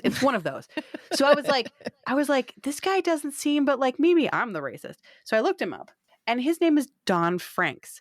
And when you Google him, it'll go Don Franks, also known as Iron Buffalo. And I was like, that doesn't actually tell me he's Native American. That just tells me he's been like committing to the bit for a long time. Yeah. So, and it said he was like, he had the name Iron Buffalo, and it said like in stage acts or whatever. And I was like, oh, are you like a cartoon? Are you like a pretend Native American? Is this worse than I thought? But it turns out it's actually better and more interesting than I thought. So he is a white guy. Well, he's a white guy that was like adopted a couple of days after he was born. So like maybe there's something in there, but like let's just assume he's born a white guy. He's a white guy, Don Franks. And then he marries a lady named Lily, who is Cree. And so she has, I think she has like a Cree name also, but her, like, I'm just looking at this page on the Canadian Encyclopedia, and it just has her name as Lily. But so while he's with her, he then takes the name Iron Buffalo. So like he's still a white guy, but he's married to a Cree woman. And I think both of them are actors, and they're spokespeople for Greenpeace, and he does like he has like a very cool life and career. He has kids. One of his kids, his daughter, is Cree Summer, the famous actress and voiceover artist, the one who did the voice of like every time that we were kids. If there was a cartoon character who was a little black girl, it was Cree Summer. Like that was like somehow she was it. She got like every black cartoon character. Like you think that there'd be like more than one person doing voiceover work, but I guess at the time it was Cree Summer, and she just got all of them. So she was Susie in Rugrats. I know she had like she's currently in Abbott Elementary as the librarian who wears the hat that looks like the Arby's sign, the big tall hat. She has like a really distinctive voice. I feel like if you heard, you know who Cree Summer is. I know your face says you don't know you know who she is. I know you know who she is. I knew the Rugrats one. Oh, okay. All right. Yeah. All right. So she's been in like a million things, and Don Franks is her dad. So her mom is Black and Native American. Her dad is this white guy who sort of pretended to be Native American for his whole career. And then they make Cree Summer and she has this like amazing career. It was just, I was like, oh, that's Cree Summer's dad who was in fucking Tracker somehow. As the most stereotype. He's carrying a bow and arrow the Correct. entire episode. Correct. And a like a suede jacket. It's that kind of. He has like 7 shirts on. This was the episode where they did an ultralight fly up of a building, and I legit thought I was in Forever Night for a minute. I was like, oh, I didn't know he could fly. And then I was like, oh my God, Rachel, God, this is not that show. I was just in like 90s trash mode. I was like, oh, okay, he's flying to the building. Okay, I like flying to the building. I was just like, but that's how this show goes. I feel like I feel like if I turned on like tomorrow's episode and I start watching it and Cole is like, oh yeah, I can fly, I'd be like, okay. Yeah, all right. That's sure, correct. Yeah. This show, so I figured it out because I feel like most of the time we like the good shows. We don't like the bad shows. And then last week or I guess a couple weeks ago with Conspiracy of Fear, it was so fucking dumb that we just like laughed and laughed and laughed and had a good time. This one is like the warm soup of stupid. And you can just like ease into it. And you don't have to think, and you don't have to like, they're throwing all this lore at you that like, you know is never resolved or tied up. So you don't have to worry about it. No. They're showing you aliens with their dick out. You don't have to wonder if there's like any meeting going on. Is he going to end up with Mel? Fucking probably, because she's the only adult human female and they keep showing him dancing and thrusting his junk in her face. So like, probably that's going to turn into love. Like, Ger's plan doesn't seem to make a lot of sense. He's just going to a lot of city council meetings. You don't have to think about it. He's arguing with a dog. Okay. Like, just like whatever happens in the show, you can let it just wash over you because nothing matters. Nothing matters. Like the acting is like fine enough, you know, that if you watched it, you weren't going to be distracted by the badness. You're going to be confused by all of if you try and pay attention, it's like I wouldn't recommend paying attention. Because you're going to be like, what? Why is this happening? And what's going on? And who has what power now? And okay. But you just let it, it's like a warm blanket. You just like pull it up to your chin and like you like put it on like at night when you're doing something else. Maybe you're folding laundry. Maybe you just want to zone out and like have something on in the background while you fuck around on your phone and be able to look up every 30 minutes and be like, Cole's still there? Cole's still in his underwear? All right. And then go back to your phone and do what you were doing. Like it doesn't, it has moments. I feel like with the lore, it sort of thought that it was going to be more, like it was going to have more. But like, so far, like this first half, I'm just like, okay, man. All right. Yeah. There's a talking dog from outer space. It's very the game's made up and the points don't matter. Correct. You're just there to enjoy it. I mean, sure, Ger's making a phone call on Palm Pilot. Of course he is. Of course he killed a city councilwoman and he bribed a city council member for $100,000 for a vote. Okay. Of course. Sure. Yeah. Of course, the bar has a bunch of retired police officers' badges hot glued to really crappy looking caricatures on the wall of the bar with no glass in the frames. And they just take these random, totally mismatched sheriff's badges. Some of them look like little stars. Some of them look like little shields, whatever. You just take the random ones and they just walk up to people and go, I'm a police officer. And people go, oh, okay, I believe you. This seems legit. And then that's how they do investigations. Mm-hmm. Sure. Okay. Yeah. No questions. No further questions, man. Just whatever. Just, I want to see how Ger uses, low level city politics to take over the city of the ancient Egyptian city of Chicago. Yes. I'm curious as to your plan. I feel like it's probably not going to make sense. I don't think the clear blue dick lipstick from outer space. I'm sure that map is not going to come up again. No, that's fine. We got a duplicate map. It's fine. The Egyptians had a duplicate map. Which, can I just say my favorite part is when Cole finds the second map, he pulls it up and it like makes a hologram of the map and it's all squiggly and sort of hard to focus on. And Mel is like, oh, what is that? He's like, oh yeah, it's an encrypted map. And I was like, oh, it's encrypted. So that means you have to decrypt it. You have to do something to unencrypt the encryption. He goes, it's an encrypted map. It's a map of ancient Chicago. And I'm like, well, then it's not encrypted, is it? Like, what is only part of it? Is it got like a sign that says this is ancient Chicago? And then like, there's like, but this other part, this other part over here is encrypted, and you need the blue dick lipstick to like put them together, and that'll decrypt this part over here. Like, no, that would be putting more thought into it than the show did. You just, just gonna let it. No, gotta let it ride. This is a vibe watch. It's a vibe watch. Yeah. I'm trying to practice vibe watching. You're just there for the vibes. You're just there to enjoy it. You're not showing up like it's a final and you need to grade it. Yeah. You're just like, sure. Yeah. And I figured this out. So like, if you want a vibe watch, but you can feel like a little bit smart at the end, then I'd say watch Murdoch Mysteries, because it's a handsome guy and he solves crimes. And even if you're not like trying to solve the crime with him, you just watch him solve the crime and you have a nice time. And even if you don't pay attention at the end of it, a crime has been solved and you're happy. They wear their fun little outfits. It's old timey. Maybe women get the vote at some point. That's kind of neat.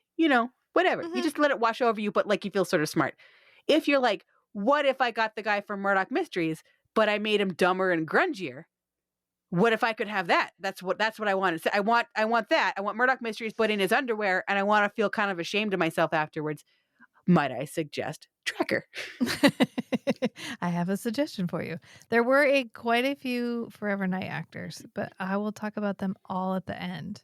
But I do want to plug one thing, is the episode where he gets captured by the government, which we didn't talk a lot about, but it does happen. And there's the other alien who's being tortured with heat, because that one is he's an Adulian, yes.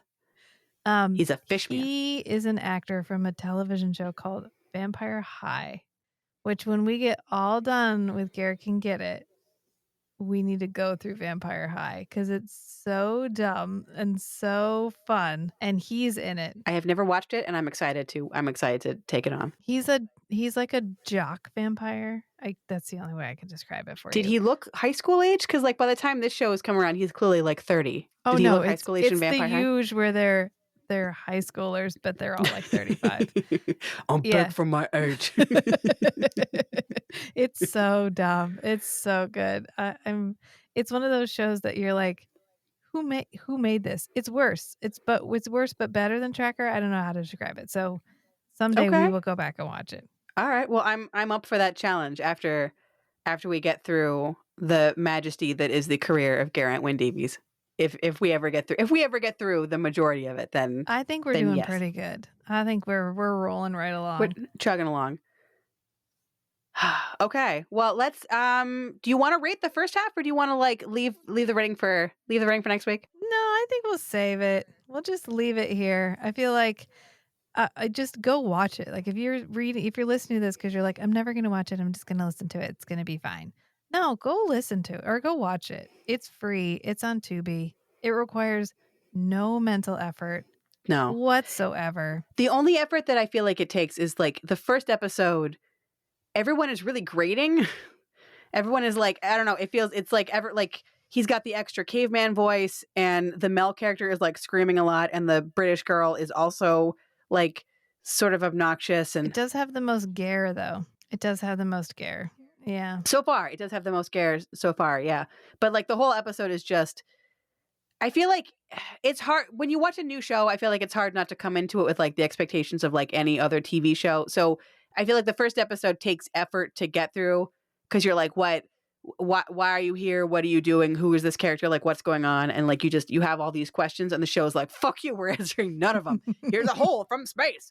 But so once you get through that, then it becomes the like alien of the week. It settles into its tone. Like I say, I like episode 13 is where the child bride from outer space is, and like that's a little uncomfortable. But like other than that, it's just so harmless. It's like pea soup. I don't know. It's like it's fine. It's good. I kind of enjoy it. I want to see what happens next. I want to see if they tell me what Ger's real estate plan is eventually. Like I didn't think I was going to be invested, but now I sort of am.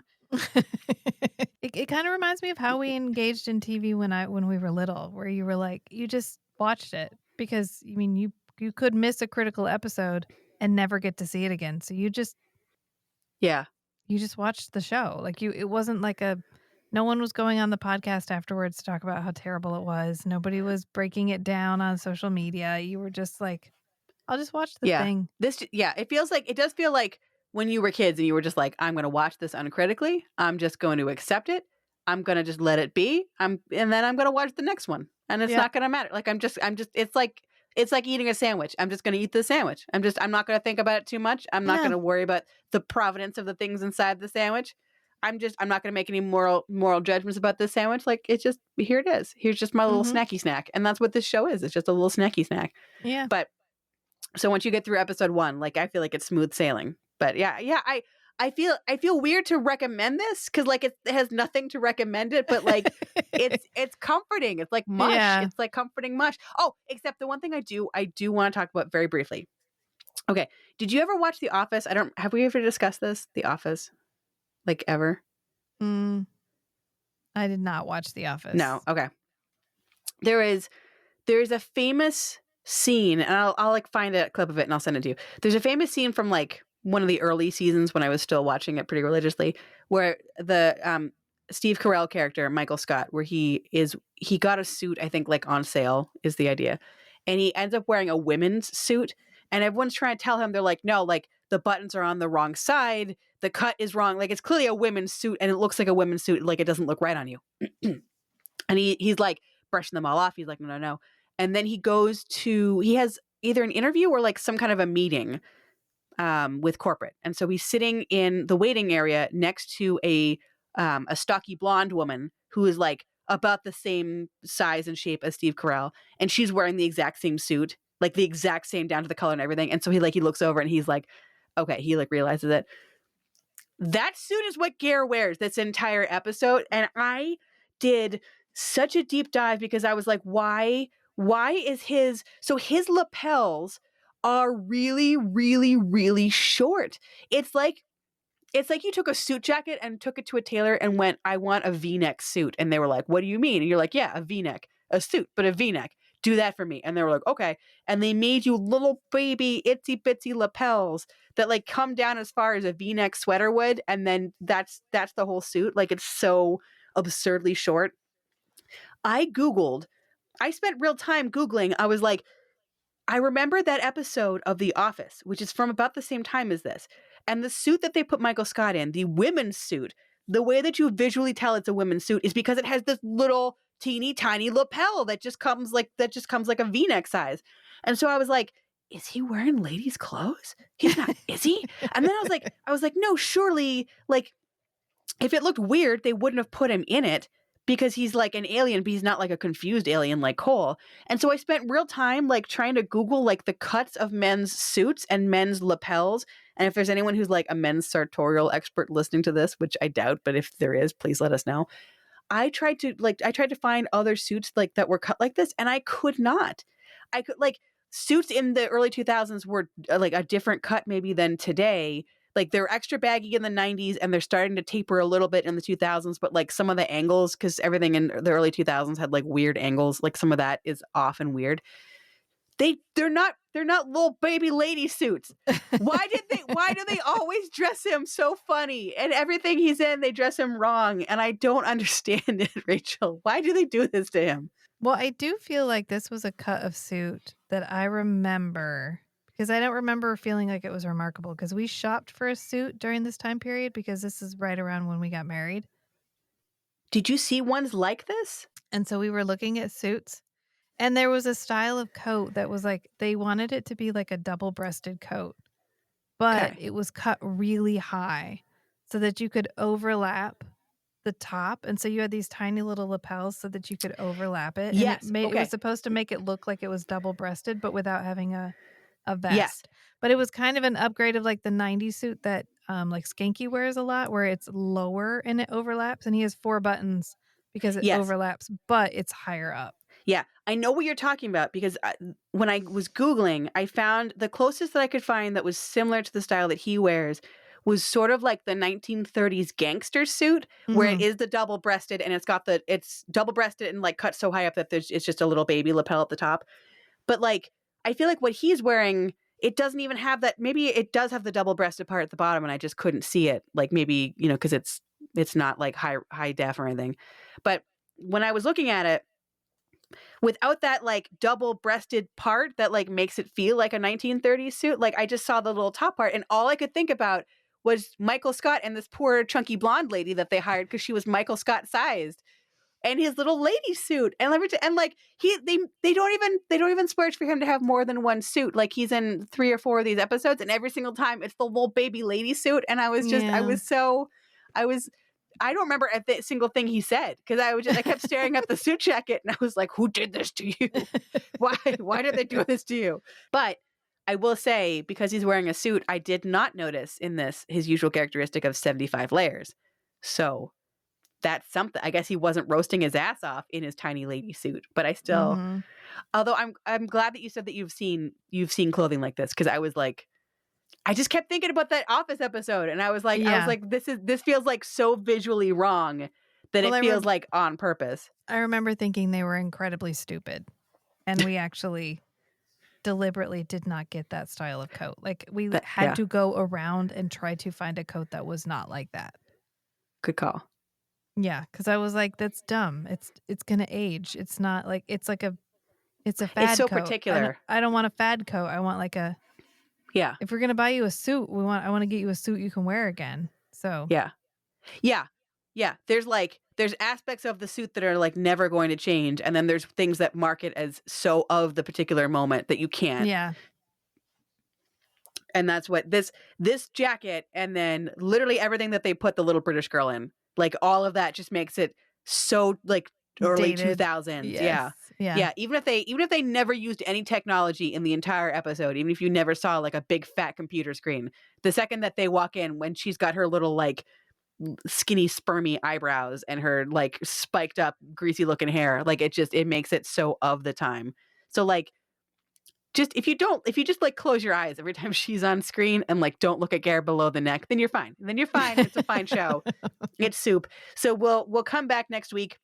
We will watch the end of the series. You're going to tell me about every single Forever Knight actor that's in it, and then we'll figure out like a rating for this, which I don't know. I'm really, because I go for enjoyability, and like, you know, when something is like, it's like pablum, it's mush, you're like, I don't hate it. Yeah.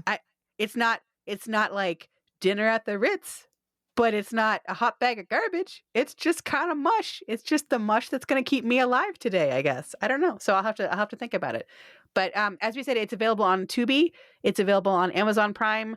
I don't know I assume that it's available on like DVD and stuff. But like we said, don't waste your time with the movie, because the movie is just 3 episodes mashed together. Like that doesn't seem like there's any way to make that coherent. Not that the show is coherent, but like that just seems like, just watch the stupid fucking show. It's free. It's totally for free. Just watch it and know that Ger will pop up sometimes, and there's going to be a like more Adrian Paul dick than whatever you're thinking is the amount that you want. However much that is, add Double more it. to that. Yeah, double it. So on that dick note, friends, bye. Bye.